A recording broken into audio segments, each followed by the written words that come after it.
just had a birthday, and you know what that means? Gifts. So, let's take a look at my booty. No, wait, no.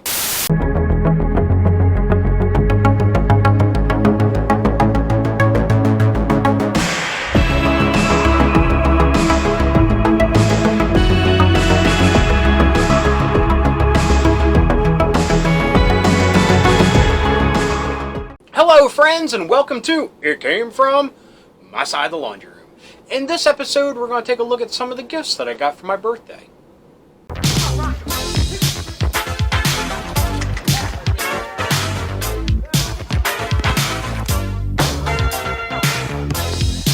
To kick things off, well, if things look different, it's because I got a new camera for my birthday. I'm still learning it, and I hope it looks okay. I used to do the show on a little tiny webcam, and now I have a real camera with different lenses and lights and funky stuff, so it's a lot to learn. So please bear with me while I go through this learning process, and I hope it looks good. Anyway, on to the gifts. To kick things off, I would like to show probably the coolest birthday card ever created. My kids got me this, and I mean, a card from them is awesome all in itself, but this is one that just, yeah, it's perfect for me. Look, it's a Wicked card, and it's fuzzy, has like faux suede, a hood, tunic, whatever you want to call that he's wearing, his fuzzy ears, these little black as a doll's eyes. And yeah, it's just perfect. And it says inside, "Hope your birthday, Ewoks." And of course, great sentiments from my kids, who are 6 and 4. So, perfect card. I love it. And as a little extra bonus, the inside of the envelope, look at that. I don't know if you can make it out. I hope it's not too fuzzy. But they're little Ewoks. I need this in a fabric, and I need it in a shirt. Who am I kidding? A whole ensemble. Pants, shirt, hat, all in this fabric. Are onesies still in for men? If they are, I'd get it in this. Next is something that my daughter picked out for me. And again, special, because she knows her daddy. And that's this My Hero Academia wooden sign. What's great is it's actually written in Japanese. And it is I'll probably get this wrong, but taken from pretty much the main artwork from the first season. And it has all the main characters from that season around it. But I love it, and it's wooden. And I have it already hanging up over here, but I had to pull it down just to show you all.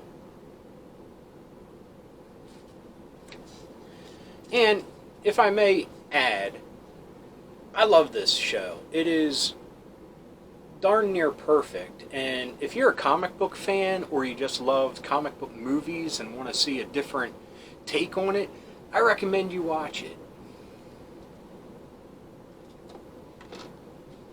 Okay, next. And like I said, I'm trying to learn the camera here, and I'm still trying to learn distance that I can show things. Ooh, 3D. But this might look a little shiny with the lights and all, but this is something that I've had the pieces of, and a couple of them are pretty new, but I got the box that I could display them, and I did them up. This is the first time I've ever done like a display box thing, shadow box or whatever. But this was a special 85th birthday for Donald Duck key that they did. It's plastic, it's pretty sturdy. You can see there in the center of it, it's his bow tie, and looks like his shirt with the yellow. It's got the Disney castle on the end, and a D. I think that's pretty darn special. They are handing them out free at the Disney stores on his birthday, and you could get it online. I'll tell you that story in a second, but they also had, oh, sorry for the glare, but this special pin for his birthday, limited edition, and it's a cake with the Donald motif. And I just had this Donald pin in my Disney pin collection, and I just put it on there to balance it out. And I'll have to get another one for my pin board when we're at Disney this year. But I think this turned out pretty good. I'm actually a little proud of myself. And it's Donald. I mean, 85 years. I had to do something to commemorate it. The Disney store had this awesome key, and so I did this up. So just a little, hey, I'm crafty type of moment. But I got the shadow box for my birthday. But as far as the key goes, it was it could have been a skit of some sort. But at midnight they were supposed to have it on the Disney.com store. And I'm sorry if I'm not looking at the camera, I'm looking at the viewfinder, so I don't know how that's going to look. So I'm sorry if I'm like staring off into space this way. Anyway, so I stayed up till midnight. It never came. Kept checking every hour on the hour throughout the day. It never was released.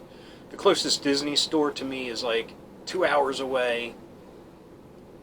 And it finally went up. I had stuff in my cart that I wanted to get, like this pin that popped up earlier, and a couple other things, shirts and stuff. So I go to buy it. It says it's in my cart. Everything's fine. But when I hit to purchase,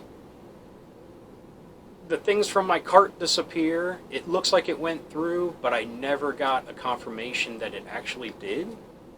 So I waited a day, still nothing, and I called and they said, nope, we never got that. So a technical glitch, and hey, guess what? The keys sold out. So I had to go the eBay route because you know how toy scalpers are. There was some dude on there that had like 12 of them up for sale already. Anyway, next, this might be very hard to see, but take my word on it, it's very cool, and I'll see what I can do to show it off. But I've been looking for this for a while, but it is the Scooby-Doo meets Batman Brave and the Bold, which I love that cartoon, Batmobile. And if you can see, it's like a classic Batmobile, which the Brave and the Bold cartoon had, but that's like the old Batmobile where it had the bat face on the front. But it's done up like the Mystery Machine. It's got the blue color, the green, like, floral designs on it. I'm not even the biggest fan of Scooby-Doo. I mean, I love Batman. But there's just something about this that just tickles me. I think that's awesome. And, I mean, I remember the old Batman Scooby-Doo team-ups from back in the day when it was like Adam West and Burt Ward doing the voices of Batman and Robin when they would team up with the old school Scooby Gang like in the 70s. So that would have been awesome if they would have done that back then, but they did it for this. And like I said, I'm a fan of the Brave and the Bold cartoon, but I don't ever remember him teaming up with Scooby-Doo. Maybe they did a movie, because Scooby-Doo's got a ton of direct-to-video movies, but who knows? I thought it was awesome. My wife knew I was looking for it.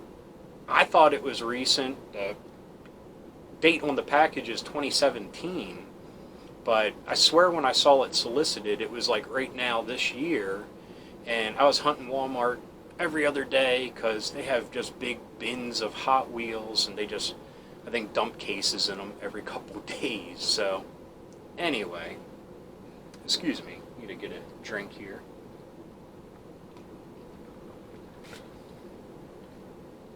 Now the next thing, I'm a huge Godzilla fan. Unfortunately, I don't have a very huge Godzilla collection. I have a few little things here and there. But since the release of Godzilla King of the Monsters, which I still need to see, Walmart has actually had Bandai vinyl figures there that are awesome. I mean, they're Bandai, so they're top notch. I got a King Caesar who's up on the shelf here, and every time I go there, I just dance with the notion of getting more because they're only $12. But then when you look online, they go from anywhere from $20 to $30 just because they're Bandai, and collectors know that that's a reputable name and they can get the prices for it. But they always have a lot of the common ones out there, but this is the first and only time I saw this one, and my wife picked it up for me. But it's like the 60s version of Godzilla. Probably not seeing that great a detail. Like I said, I'm still trying to learn depth and focus on this thing. But it's a great figure. It's a great time period of Godzilla that I like. I mean, I like them all, but this is the one I grew up watching on Saturday mornings. And as a weird little, people have quirky things. There's something about the texture of this version, the rubber suit version of Godzilla, because when I was really little, I had a rubber figure, like the kind on the string that you could hop around, of Godzilla, and that had this texture, and so that's like a early childhood memory of the texture, really deep grooves of his, it's not scaly skin, but just his weird textured skin. So this kind of has that, and that's just like a weird childhood memory that I have. But I recommend getting to Walmart while you can and getting these while they're a good price. I mean, they have Godzilla 2000, Godzilla, 52 or whatever. This one, Mechagodzilla, King Caesar, King Ghidorah. I even want to say they had Gigan, but that could just be my imagination. But here he is. I love him. He's going to go up here with my Ultraman and King Caesar vinyls. And that's that.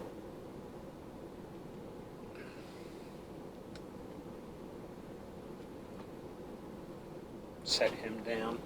Now, Funko has been doing this Savage Worlds line. They did horror movies, they've done Thundercats, but one of the things I thought was really interesting was they did Batman.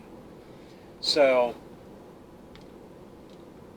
for some reason, I mean, I definitely want to get the Thundercats, maybe a couple of the horrors, but the Batmans, they did two of them. They did a blue and gray, which is the classic, and they did a black. I'm a big fan of blue and gray, so I picked this up, and I'm very impressed to how close it is to a He-Man style. It doesn't have the rubber band legs. These are ball jointed legs, which is different. He's got a shield, which isn't made from soft rubber like the old Mattel. That's actually very hard. His sword, which is awesome, which has a bat on it. Like I said, sorry for it not being in focus. Like I said, I'm trying to learn distance here. He has the He-Man-esque, like, bandolier armor with the bat symbol in the middle, which is sweet. But just like the details of his cloak or cape looks fur, his cowl, I doubt, maybe you can make it out, but it has stitching on it like it's primitive, but very cool. And he has his utility belt, duh. But very cool, very happy with this. But what villain should I get to go along with it? If he's to represent He-Man, who should I get to represent Skeletor? So I went on Amazon and was looking, and they have some great ones. I mean, they have King Shark, Mr. Freeze looks cool even. They even have Superman, Lex Luthor. Great characters in line. Green Lantern looks pretty cool, but who represents Skeletor? In my mind, it was the Scarecrow. I mean, he's got the, not, well, skull-like features, just spooky. Here, his shield has a crow on it. He has this awesome sickle weapon. Oh, his cloak looks like it's made of burlap, like an old scarecrow out in the field. His hood has that same burlap motif. His skin looks all aged and weathered and brown, his yellow eyes. And then this part, his mask has stitching across the mouth. Just makes him look really spooky. So I thought that he, and of course he has like these wooden pieces going across as armor, which is really creepy. But I thought he represented the Skeletor to Batman's He-Man. So, great additions to the collection. Now, that was all new stuff. Now, here's some of the old vintage stuff that I got. I'll start with this first since we're on the He-Man thing. Now, Masters of the Universe is one toy line I loved as a kid, and I had a pretty respectable collection. I only have a handful left. When I got to a certain age and my parents just said, hey, you're too old for toys, or these more specifically, they just handed them out. My mom owned a store and a bookstore, and she had a little kids play area. She threw them all in there in a toy box and kids ripped them apart. But I'd love to get a collection back together again. Now, one character I always wanted as a kid and I never got, and he was always on the top of my list that when I started collecting He-Man again, he would be the one I started with. And I finally got him. And that's Roboto. I was lucky I found him for a great price. He's in great condition, and he's complete. I mean, I think he's complete, but he comes with all of his arm attachments. I like posing him with the blaster arm attachment. I think that's cool because it has like a clip underneath. But he also came with an axe attachment and this claw attachment. Very much like a bat, a battle android trooper from G.I. Joe. But back in the 80s, see-through stuff was like a super awesome fad that I bought into, but never really got any. Like one of my holy grails of just 80s nostalgia things would be a see-through Swatch watch. Always wanted one, never got one. They're always rich and hoity-toity.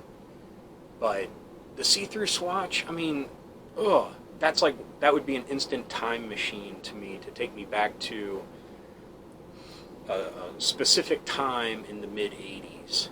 But I think through a girlfriend later on, I got a see-through phone, which I had hooked up in my house at the time. And yeah, when she left, she took it. But anyway, he has these see-through gears that when you move him, his mouth opens. Happy birthday. But the gears move, and of course you can't see with probably how blurry it is. But they move within his chest here.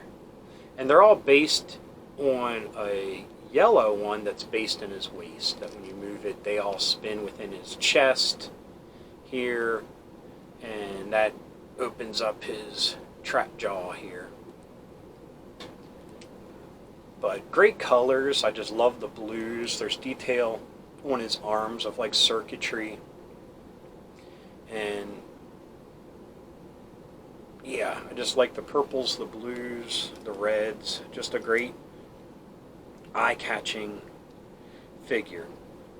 Well, I have one more vintage toy that I got that I put out on Twitter that when excuse me, that when it came in the mail, I was shocked at how small it seemed from my memory. So let's watch this commercial, and when we come back, we'll take a look at what it is. Even without his laser gun. What's that? Or his laser axe. A robot! Or his awesome power claw. Roboto, Roboto, Roboto. This unstoppable enemy of evil Go get him, Roboto! Roboto, Roboto, Roboto. Yeah! is the most powerful robot in the universe. Roboto, Roboto, Roboto. Roboto. New from the Masters of the Universe collection. Other action figures each sold separately from Mattel. Okay, welcome back. Like I said, one gift left, and this is the biggest nostalgic bomb that erupted in my heart. This was something that I had in 1982. I'm pretty sure I broke it, so that's why I didn't have it anymore. And it was always one of those things that was on the fringes of my mind that I wanted to have again. And I just decided, because my wife usually is like, find a couple things you like for your birthday. Just because this whole crazy world, she doesn't get all the time. She has some great efforts in it, stuff that I love, but it overwhelms her too at the same time. Anyway, and that dude is E.T. This figure specifically, LJN. And like I said, when he just came in an envelope from the seller from eBay, that scared me. That's why I ripped it open and checked. And then I was taken aback at how small it seemed. In 1982, I would have been 6. And it seemed so much bigger in my little 6-year-old hands and my little 6-year-old body that when I hold it now in my now 43-year-old body, he seems so tiny. It just took me aback how strange that was. It was my first impression of it. But great condition. If you can see the color in his eyes and his chest, very vibrant. It survived, not rubbed off or anything. But the mechanism in his neck still works perfectly. The only thing I think I recall that he came with a speak and spell. So he didn't come with that, but I don't need that when I have this. But posable arms, and I mean, I remember he would play with my other toys at the time because he's like the right size for like He-Man and all, that he's chilling out. I mean, look. Who needs Orko when you have E.T. on the team? I mean, really. Very comparable in size. Super awesome, super fun. I mean, the movie scared the crap out of me as a kid. But the toys, and I mean, because the movie's heavy in times, and I think that's what I picked up on as a kid, that it frightened me. Not him, but I mean, I remember Michael Jackson. It either came with, I think my mom got this Thriller box set, and it had a poster with Michael Jackson and E.T., and I loved that. I think it even had a picture of Michael Jackson and a white tiger or something. That would be cool to find again. That's a lot of memories there. That album played constantly in my house growing up. But anyway, I mean, I loved the little dude E.T. Like I said, the movie scared me, but I loved him. And this toy was one of my cherished items. I've mentioned it before with some of my other toys, like my Gizmo, LJN, and my little, Wicked Kenner action figure, that I would make them little homes, like they were alive and they were really my friends. And I did that for E.T. I mean, a little shoebox, little tissue, blankets, and bed that he could sleep in. And I mean, he was my homie for a short time, and he broke. I believe the neck broke on him, and that was somewhat remedied, but his arms eventually broke. But this to me is one of those nostalgia holy grails. that always was the fringes of my mind. And just for the short time that I've had him again and up on the shelves, I mean, it just warms my heart. So, yeah. Anyway, that was my post-birthday wrap-up celebration. But anyway, this has been It Came From My Side of the Laundry Room. I hope you enjoyed the episode. If you liked this episode, give me a thumbs up, and I hope you did. And if you got something to say, leave it in the comments. I love reading them, and I love getting back to everybody. And if you're new, hit the subscribe button and that little tiny bell. If you click that, you'll be notified whenever there's a new episode. But until next time, keep being rad and stay dorky.